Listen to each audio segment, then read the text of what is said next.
নমস্কার বন্ধুরা, আজ আমি তোমাদের একটা গল্প শোনাতে যাচ্ছি। গল্পটা হয়তো তোমার, আমাদের চারপাশে সবার।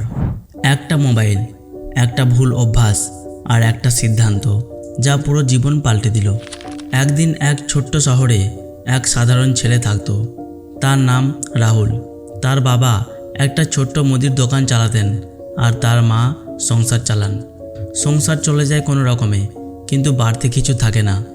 রাহুলের স্বপ্ন ছিল চাকরি করে সংসারের অবস্থা বদলানো, কিন্তু স্বপ্ন যতই বড় হচ্ছিল ততই তার সময় চলে যাচ্ছিল মোবাইলের রঙিন দুনিয়ায়, রিলস, গেমস, নোটিফিকেশানে। একদিন সন্ধ্যায় বাবা দোকান থেকে ফিরে এলেন, কপালে ঘাম, হাতে কটা ভাঁজ পড়া নোট।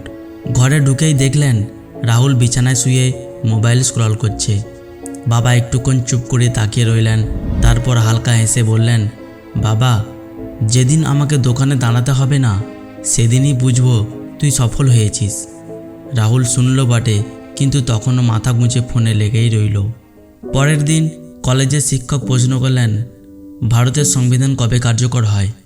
সারা ক্লাস চুপ। হঠাৎ হাসাহাসি শুরু হলো, কারণ রাহুল দাঁড়িয়ে আছে, কিছু উত্তর দিতে পারছে না।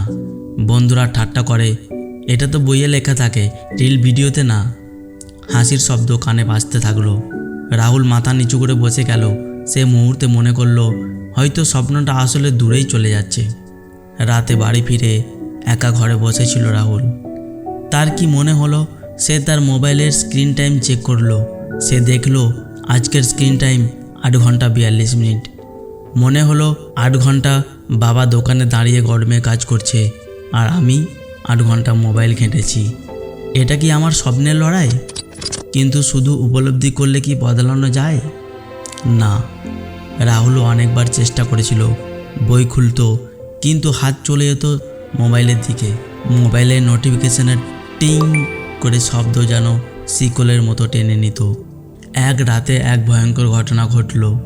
হঠাৎ বাবা অসুস্থ হয়ে পড়লেন, শ্বাসকষ্ট শুরু হলো। রাহুল বাবাকে কোলে তুলে হাসপাতালে ছুটল।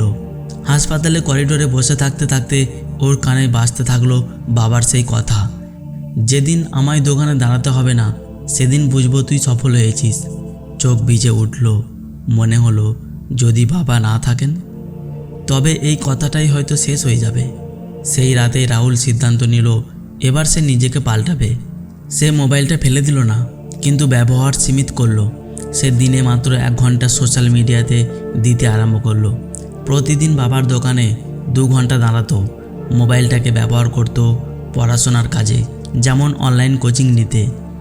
শুরুর দিনগুলো কঠিন ছিল। বন্ধুরা হাসতো, তুই এখন সাধু হয়ে গেছিস নাকি? কেউ বলতো, এভাবে কতদিন পারবি? রাহুল শুধু হেসে উত্তর দিত, যতদিন না বাবাকে দোকান থেকে মুক্ত করতে পারছি। দিন গড়াতে লাগলো। ধীরে ধীরে বদল এলো। পড়াশোনায় উন্নতি, শিক্ষকদের প্রশংসা, নিজের আত্মবিশ্বাস ফিরে পাওয়া। সবচেয়ে বড় কথা, বাবা মার চোখে আবারও হাসি দেখা গেল। 2 বছর পর ফলাফল বেরোলো। রাহুল জেলার প্রথম সারির রেজাল্ট করলো। কিছুদিনের মধ্যে সে পেল একটা খুব ভালো চাকরি, যেখানে মাসিক বেতনে বাবার পুরো দোকানের 3 মাসের আয় হয়ে যায়। পুরো শহর তাকিয়ে রইল ওর দিকে। সেদিন রাহুলের বাবার দোকানে লোকেরা শুধু নিত্য প্রয়োজনীয় জিনিস কিনতে আসেনি, সাথে করে রাহুলের সাফল্যের প্রশংসা করতেও এসেছিল। রাহুলকে দেখে একজন বলল, কাকা, আপনি ভাগ্যবান বাবা। আপনার ছেলে শুধু আপনার নয়, পুরো শহরের মুখ উজ্জ্বল করেছে। রাহুলের বাবার চোখে খুশির জল এসে গেল। তিনি বললেন, সারা জীবন এই দোকানে দাঁড়িয়ে থেকেছি, এবার মনে হচ্ছে আমি ছুটি পেলাম। আমার ছেলেই আমাকে সেই ছুটির উপহার দিল। বন্ধুরা, এই গল্পটা শুধু রাহুলের নয়।